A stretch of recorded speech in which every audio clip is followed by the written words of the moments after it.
5 అసెంబ్లీల ఎన్నికల పర్వం చిట్ట చివరి అంకానికి చేరింది. బెంగాల్లో తుది దశ పోలింగ్ కు కౌంట్ డౌన్ మొదలైంది. రాజధాని కోల్కతా చుట్టుపక్కల ఉన్న ప్రెసిడెన్సీ డివిజన్లో రెండవ దశ ఓటింగ్ కు పటిష్ట ఏర్పాట్లు చేసింది కేంద్ర ఎన్నికల సంఘం. ఉదయం 7 గంటల నుంచి సాయంత్రం 6 గంటల వరకు పోలింగ్ ప్రక్రియ కొనసాగనుంది. పశ్చిమ బెంగాల్ రెండో దశ పోలింగ్ కు సర్వం సిద్ధమైంది. 7 జిల్లాల పరిధిలోని 142 నియోజకవర్గాల్లో ఓటింగ్ నిర్వహించేందుకు కట్టుదిట్టమైన ఏర్పాట్లు చేసింది కేంద్ర ఎన్నికల సంఘం.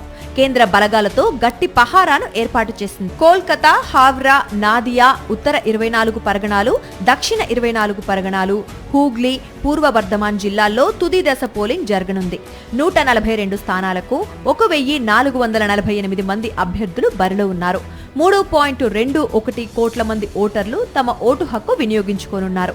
ఇందుకోసం 41,000 పోలింగ్ కేంద్రాలను ఏర్పాటు చేసింది ఈసీ. అన్ని కేంద్రాల్లోనూ వెబ్కాస్టింగ్ సౌకర్యాన్ని కల్పించింది.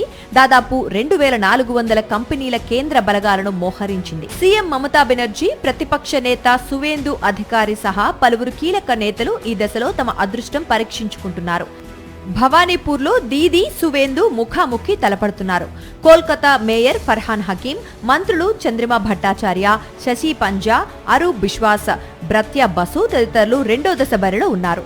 ఇక బీజేపీ తరఫున స్వపన్ దాస్ గుప్తా, నటి రూపా గంగూలీ పోటీ చేస్తున్నారు. ఆర్జీకర్ ఆసుపత్రిలో అత్యాచారానికి గురైన జూనియర్ డాక్టర్ తల్లి రత్న దేవ్నాథ్ బీజేపీ అభ్యర్థిగా బరిలోకి దిగారు. కాంగ్రెస్ సీనియర్ నాయకుడు, మాజీ ఎంపీ అధీర్ రంజన్ చౌదరి 25 ఏళ్ల తర్వాత ఎమ్మెల్యేగా పోటీ చేస్తున్నారు. బహరంపూర్ నుంచి ఆయన పోటీ చేస్తున్నారు. బెంగాల్ ఎన్నికల ఫలితాన్ని ఉత్తర బెంగాల్లోని కొండ ప్రాంతాలు, జంగల్ మహల్లోని అటవీ ప్రాంతాలు ప్రభావితం చేస్తాయి. కానీ విజేతను డిసైడ్ చేసేది మాత్రం దక్షిణ బంగాల్ నడుబొడ్డులోని మైదాన ప్రాంతాల్లో ఉన్న 111 అసెంబ్లీ సీట్లే. నార్త్ 24 పరగణాలు, జంట జిల్లాలు ఉత్తర దక్షిణ 24 పరగణాలు, కోల్కతా, హావ్రాతో పాటు నాదియాను కలిపి ప్రెసిడెన్సీ డివిజన్ అని పిలుస్తారు.